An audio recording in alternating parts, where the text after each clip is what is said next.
Hi, everyone. Welcome back to the final edition of the 2014-2015 Fargo Force Show. I'm your host, Trevor Peterson. Pleased to be joined on the final show by a couple of guys who have been on the show before, Mike Babcock and Mason Morelli. Michael, you got things kicked off this season, so it's only fitting to have you back on the show for the final time. Guys, the season is just about over. Only one game left in the regular season as we sit here and taping. Mason, I'll start with you. What are your thoughts as you kind of look back on this season, knowing that, hey, it's almost done now? It's crazy how fast it goes. I mean, it's hard to sum it up all into words, but it's kind of surreal how it's almost over. And I mean, Fargo's been such a big part of my life. I mean, living in Minot, so close, and I grew up playing hockey here, so I knew people coming to Fargo. And no, I don't know. And I've had a great built family. You know, it's going to be very hard to say bye. You know, it's been very fun. Now, both you guys, you played with the Force for the last 2 years, not just one, but 2 years. Michael, your thoughts on this thing? I mean, you guys have, like you said, you kind of make it home as Fargo for the last couple of years. What's it going to be like for you to know this part of your journey's done? Yeah, no, I mean, it's just another chapter of your life, I suppose, but it kind of feels like, you know, since it's the current one, it's a little bit more of a big step. You know, I've been really blessed, you know, to be part of such a great organization with great coaches, staff, trainers, people in the front office, billet family, stuff like that. So it'll be hard to say goodbye, for sure. Mason, talk about your growth as a player in your 2 years with Fargo. What's the biggest thing that you maybe thought that you've improved on? What's the biggest thing that'll stand out from an individual standpoint from your time here with the Force? I think I've matured as a player. You know, just kind of learned your role, what you can contribute to the team as far as who's the goal scorer, who's the guy that'll go out there and get you energy, who's your defensive forward, you know, and then you have your D and your goalie, obviously. But no, I think I've matured as a player. You know, just getting ready for that next step of college. It's such a high level, and you know the coaches here have done a very good job of preparing each and every player. So it's very fun. 10 goals and 10 assists for you in your final season with the Force, 20 points. So you'll be going on to University of Nebraska Omaha next year for hockey as well. How excited are you? I'm very excited. Yeah, it'll be a lot of fun, and since they're in the Frozen Four, it's kind of fun to cheer for them, and hopefully they can win their game Thursday. But it'll be fun. Yeah, I'm excited to play for Coach Blaze, and it'll be a lot of fun down there. I'm looking forward to it. And Michael, you're going on to play at Merrimack College next year. 3 goals, 8 assists this year for 11 points. Tell me about you and your development, how you kind of matured or changed in your 2 years with the Force. Yeah, no, I mean, like I got here off a trade, and it was more or less kind of a free agency type thing. So you know, just coming here, you didn't really know what to expect, and you know, all you really wanted was a chance and be able to play, and I definitely got that last year and this year as well. So I've just matured as a player and a person here for sure. Like Mason said, we talked about roles and stuff. I'm more of a role guy for us. I like to bring energy to the team. So for me, that was a big part of just understanding that and trying to enable my defensive game as well, and just, you know, help the team try to win on every night. All right, well, much more with you guys in a bit, but first we want to talk about the Force that had 6 games in the last 2 weeks, including 3 games in 3 nights, starting in Sioux Falls on Thursday, March 26th. Let's take a look at that. The first game didn't go so well. The Force 0 for 4 on the power play as they fall to Sioux Falls 4-0. Former Force Mikey Eisenmont with a first period goal in that one for the Stampede. He got traded to Sioux Falls late this season. Then the next weekend, Friday, March 27th, Saturday, March 28th, the Force, guys, with one of your maybe better weekends of the whole season. You're only the second time the Force have swept on the road this season. You win 4-2 at Tri-City on Friday, 2-1 at Tri-City on Saturday. Michael, you had a power play goal in that second game in that one, and then Kyle Sylvester with the game winner just with a couple minutes left in that one.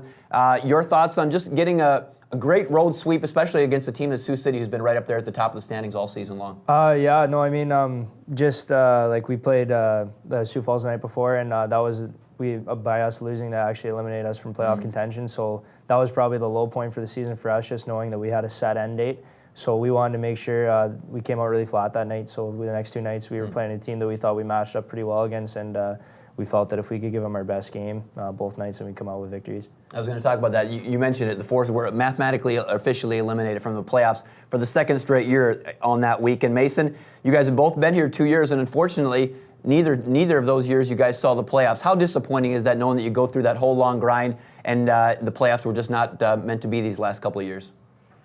Yeah, I mean, it's a tough pill to swallow. I mean, to say the least. I mean, it really sucks, you know, not being able to make the playoffs. And I know it's our head coach John Marks last year, and we wanted to send him out with a bang. But I mean, unfortunately, we couldn't make the playoffs for him. But you know, it's hard to see that and see that that's how the way it's going to end. But I mean, you go out to battle every night with your brothers, and I mean, you know, they're great guys, and at the end of the day, it's just as long as you're having fun. Right.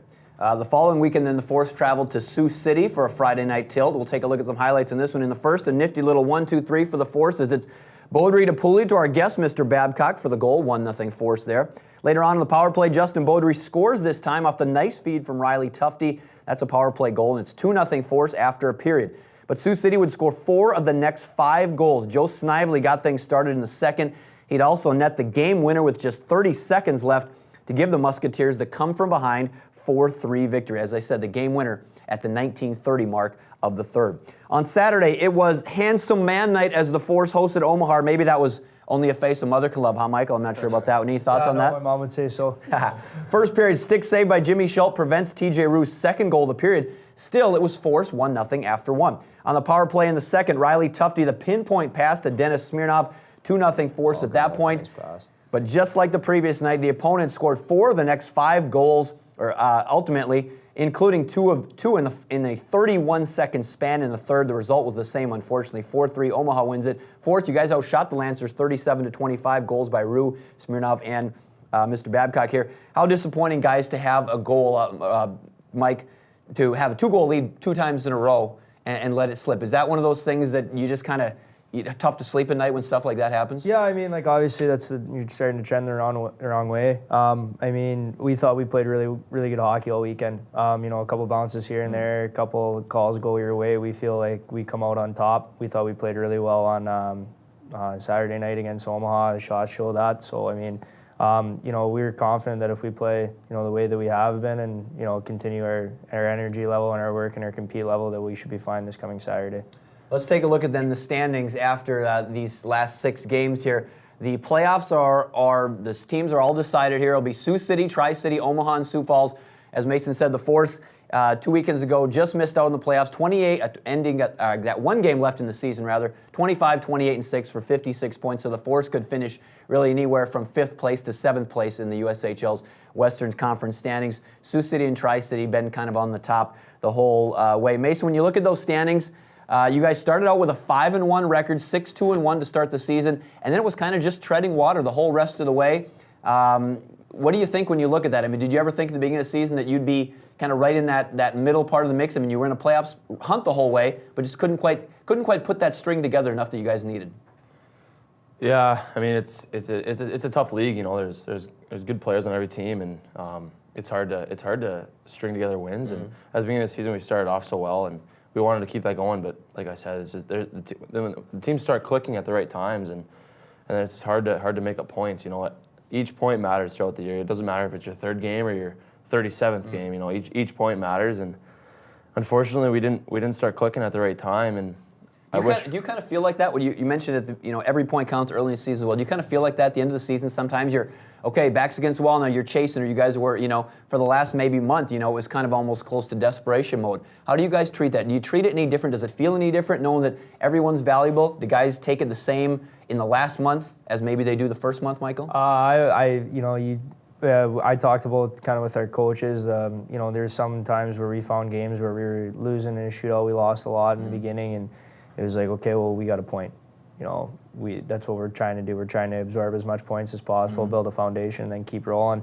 And then we had some times where, you know, we were floating around 500, a little below, a little above, stuff like that. And it just got to a point where these games that we lost early on in a shootout, that could have gone either way, play here, play there. You know, you're sitting here missing the playoffs, and you're thinking, okay, if we have, you know, those points, and maybe, you know, it's a little different. But it's definitely when your back's against the wall, there's a little bit more desperation. We tried to play like that, and you know, to be honest, it wasn't in the cards for us. But by no means is it a lost season. We had guys that we were really fond of in the beginning, who kind of tried to find their way, have now found their way, and we're really proud of those guys. And you know, it'll be good going in the future. And a big improvement for the Force from last year as well. You almost doubled the wins total from last year as well. Let's take a look at some interesting numbers from this past season.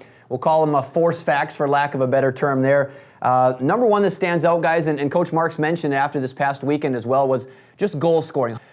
Guys, what do you think of when you look at that? Is it just bringing in guys maybe that are more capable of doing that? I know scoring goals has been tough for the Force each of the past 2 seasons. When you see that, what do you think of Mason? Maybe it's just us not getting to the net enough or not throwing enough pucks on net. But I don't know. There's a lot of ways you can look at it.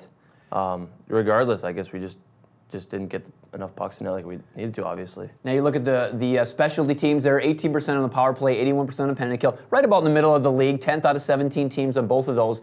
Longest winning streak was 4. That was early in the season, but after December 4th, and here's the weird one, guys. After December 4th, you guys never won more than 2 straight games in a row. It was a little up, a little down.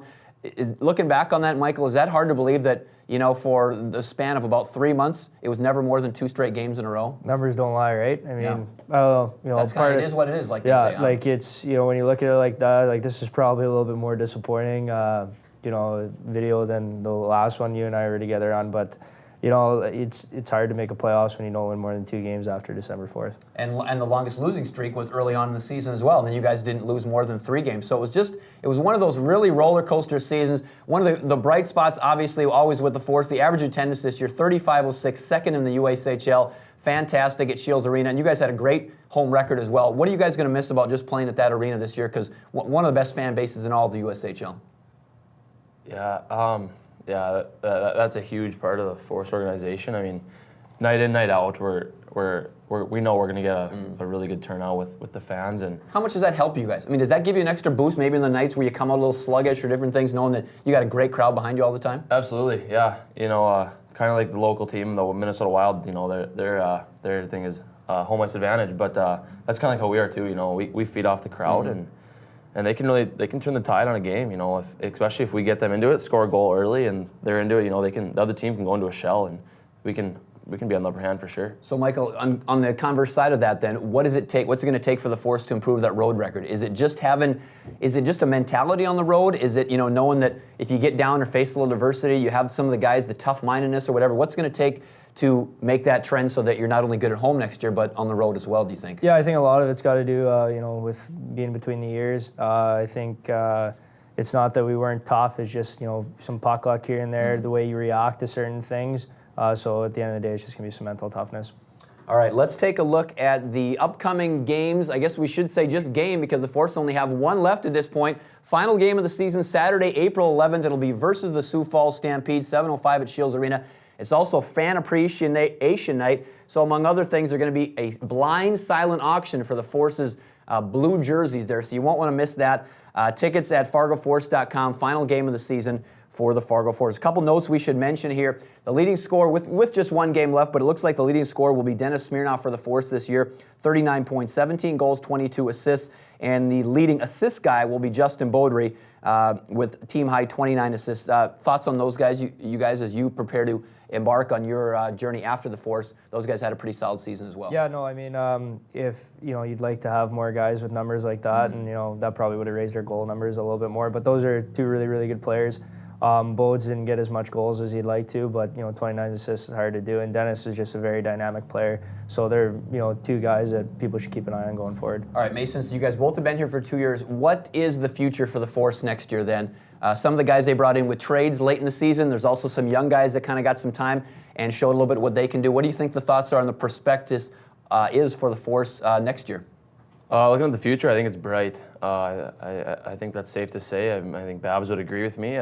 We have some young guys that are very good, and we had some affiliate players that came and practiced and played with us at the end of the year. So I think these next couple of years are going to be fun to watch. Michael, maybe one guy that Force fans will like to see next year that maybe you saw a little bit of a glimpse of what he can do, but he's going to come out big next year, maybe with a breakout season. I got 2 guys actually. I think from a consistent level all the way through, I got to go with Shane McMahon. He's going to be a glue guy, an energy guy that holds the boys together, and then. If we can get this guy to play the whole year, I think Riley Tufte is going to be someone that not only Force fans, but maybe some NHL guys want to watch out for. Finally, before we wrap up this show, funniest moment or most memorable moment, I guess, from this past season, just something that kind of sticks out with you guys. I know we were talking a little bit beforehand. What are you guys going to remember as far as maybe humor for the season?